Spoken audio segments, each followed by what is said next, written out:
Assalamualaikum warahmatullahi wabarakatuh. Hamdan wa syukran ilallah, salatan wa salaman ala nabiyullah Muhammad sallallahu alaihi wasallam. Yang saya hormati Bapak Imam kita, alhamdulillah sehat walafiat. Yang saya hormati Ketua Takmir Masjid beserta jajarannya. Yang saya hormati Ketua Panitia Amalia Ramadan beserta jajarannya. Yang saya hormati ibu-ibu Majelis Taklim. Alhamdulillah tidak terasa kita sudah berada pada malam yang ke-20. Hampir kita melewati episode yang kedua di bulan suci Ramadan. Besok malam kita memasuki episode yang terakhir, yaitu episode yang ketiga. Mudah-mudahan Allah Subhanahu wa Ta'ala senantiasa memberikan nikmat sehat, nikmat kesempatan untuk senantiasa hadir di masjid ini untuk meramaikan masjid. Allah Subhanahu wa Ta'ala mengingatkan, innama ya'murul masajidallahi man amana billahi wal yaumil akhir wa aqamas salata wa atus zakata.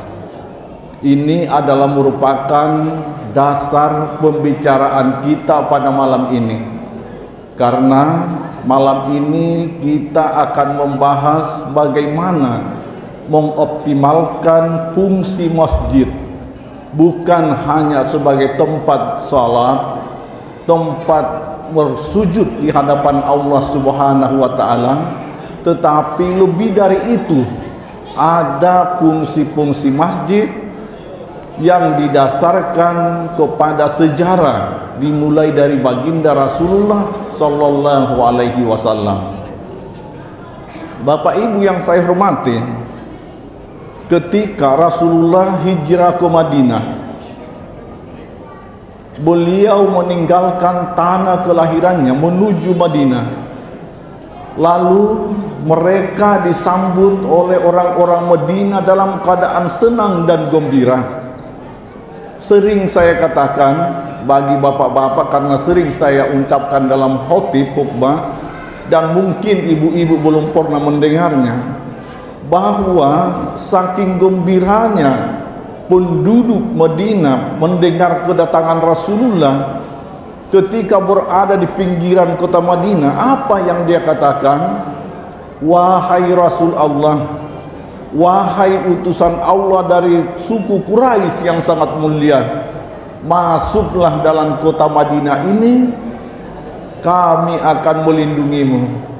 Dan insya Allah, kata mereka, kami tidak akan memperlakukan engkau sebagaimana Bani Israel memperlakukan Nabi Musa ketika ingin memasuki kota Palestina. Hadirin rahimakumullah, begitu sambutannya para sahabat, penduduk Madinah bahkan saling berebut.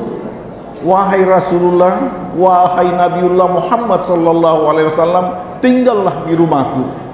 Banyak yang merebut ingin memanggil Rasulullah untuk menginap di rumahnya. Tetapi apa kata Rasulullah? Nanti unta yang saya tumpangi ini di mana berhenti, disitulah saya akan memasuki rumah. Dan kebetulan untanya berhenti di rumah sahabat namanya Abu Ayyub. Lalu hadirin rahimakumullah, apa yang dibangun oleh Rasulullah ketika datang di Madinah? Apakah seketika itu menyuruh sahabat untuk mendirikan tempat tinggal buat beliau? Tidak, hadirin rahimakumullah.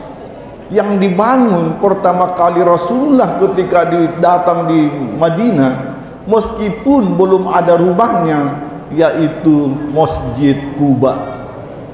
Sesudahnya itu membangun lagi Masjid Nabawi. Ini adalah sejarah rahimakumullah. Tujuannya apa? Adalah bagaimana Rasulullah memfungsikan masjid ini sebagai lambang kekuatan umat Islam. Ini yang pertama hadirin, bahwa masjid yang kita bangun ini bukan hanya untuk ditempati sujud kepada Allah, bukan hanya ditempati untuk menghambakan diri kepada Allah dengan melaksanakan sholat, tetapi fungsi masjid yang utama adalah sebagai lambang kekuatan umat Islam. Dan inilah yang dibangun oleh Rasulullah ketika tiba di Madinah.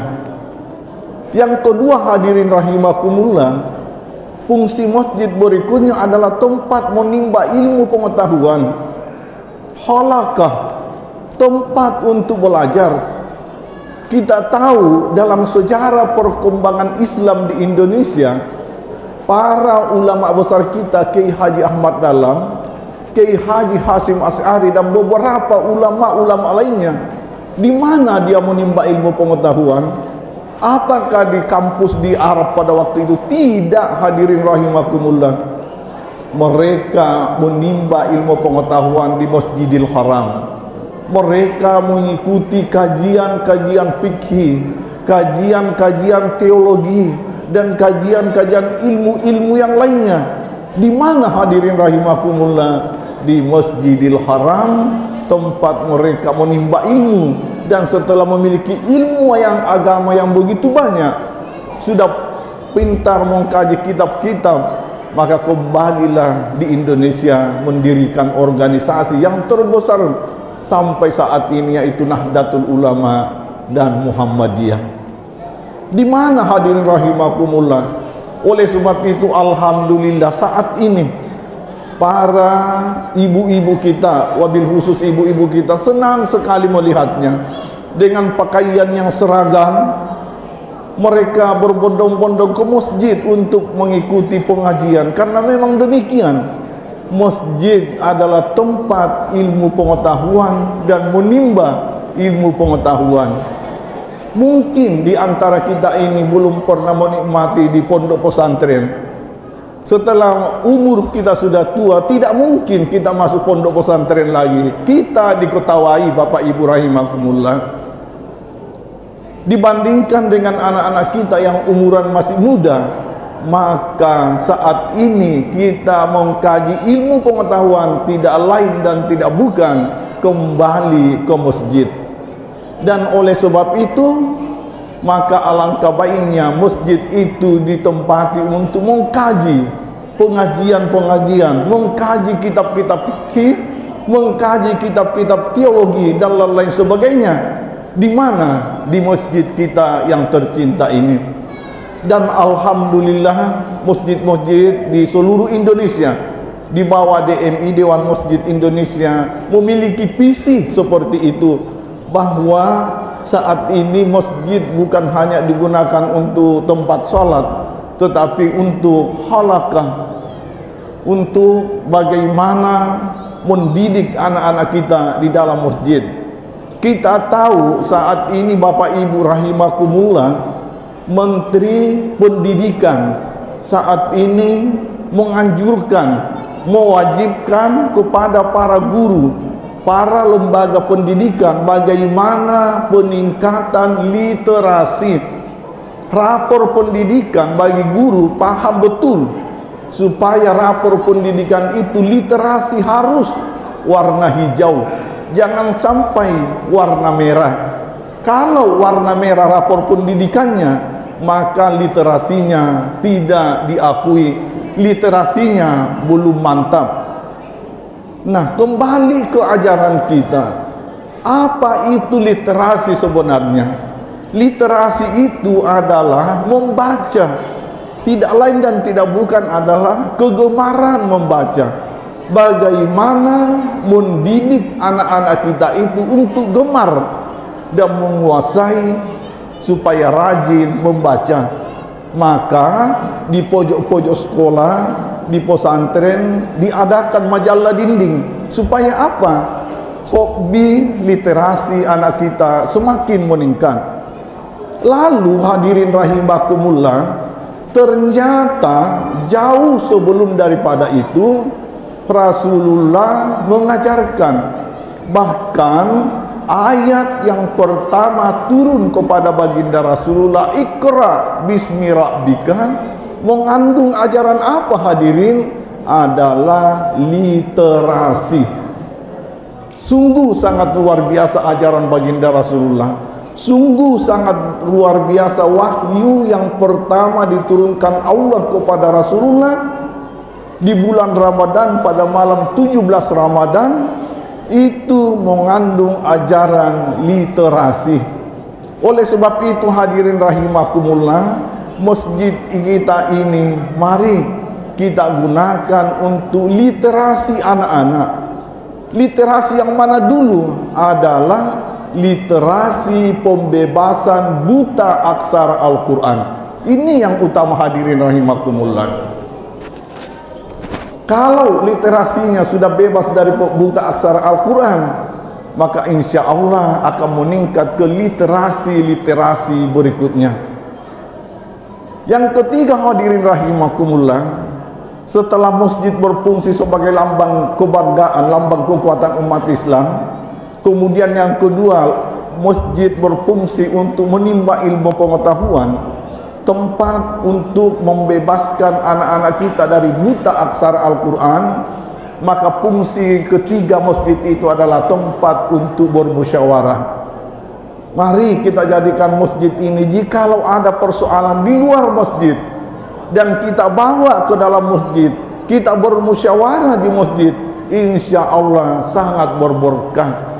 Insya Allah penyelesaiannya sangat mudah dan tepat manakala kita selalu bermusyawarah di dalam masjid. Dan inilah yang selalu dilaksanakan oleh baginda Rasulullah. Masjid itu digunakan untuk tempat bermusyawarah. Bermusyawarah di bidang ekonomi, bermusyawarah di bidang politik, bermusyawarah di bidang bagaimana lembaga TPQ yang saat ini untuk kita kembangkan, kita jadikan musyawarah di dalam masjid. Hadirin rahimakumullah. Dan yang terakhir, fungsi masjid itu adalah sebagai tempat untuk saling kenal mengenal. Andai kata tidak ada masjid di Perumnas 4, boleh jadi saya tidak baku kenal dengan Pak Imam kita, ketua takmir masjid kita, meskipun pernah bertugas di Arso dan saya juga bertugas di Arso, tapi tidak baku kenal, hanya berkenal lewat dengan adanya masjid ini. Hadirin rahimakumullah, meskipun kita beda suku, tetapi kita di dalam masjid ini adalah suatu keyakinan kita, suatu persaudaraan kita, diikat oleh kalimat tauhid la ilaha illallah Muhammadur Rasulullah. Oleh sebab itu maka masjid tempat untuk mempersatukan kita. Masjid adalah tempat untuk saling kenal dan saling tolong menolong manakala ada sesuatu. Maka jika ada masalah yang menimpa kita, kembalilah ke masjid, insya Allah ada jalan keluarnya. Yang terakhir hadirin rahimakumullah, hadis Rasulullah yang sangat sahih bahwa sabu ayusilluhu ma fi sullu illa silluhu. Ada 7 golongan yang akan mendapatkan naungan dari Allah Subhanahu wa taala di saat tidak ada perlindungan, tidak ada naungan selain dari Allah Subhanahu wa taala. 7 golongan itu salah satunya adalah pemuda yang selalu terpaut hatinya di dalam masjid.